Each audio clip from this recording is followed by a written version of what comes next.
Bu video çalışmamızda, Microsoft Excel'de ortalaması en düşük ve en yüksek olan veriyi nasıl çekebileceğimizi anlatacağız. Örnek çalışmamızda, sınav notları olan bir öğrenci listemiz var. Bu listeye göre, ortalamanın en yüksek not ve en düşük not alan öğrencilerini notlarıyla birlikte bulalım. En düşük veriyi çekebilmek için, minimum formülünü kullanacağız. Veri çekilecek hücreye, eşittir min yazıyoruz ve parantez açıyoruz. Ardından, ortalamanın listelendiği hücreyi seçiyoruz. Seçim işleminden sonra, parantezi kapatarak Enter'a basıyoruz. Min formülü, listede en küçük ortalama puanını bize verdi. Şimdi, bu puanın hangi kişiye ait olduğunu bulalım. Bulunacak hücreye gelerek, eşittir filtre yazıyoruz ve parantez açıyoruz. Ardından, kişilerin bulunduğu hücreyi seçiyoruz.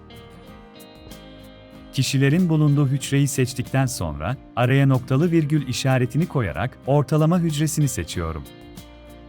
Eşittir yazarak, en düşük değere göre veri çekeceğim için, bulduğum en düşük değer hücresini seçiyorum ve parantezi kapatarak Enter'a basıyorum. Gördüğünüz gibi, en düşük puan ortalamasına sahip olan kişi verisi, hücremize geldi. Buradaki not verilerini değiştirdiğimizde, içeriğimizin de otomatik değiştiğini görmekteyiz. Şimdi de en yüksek not ortalaması olan kişiyi bulalım. Bunun için mak formülünü kullanacağız.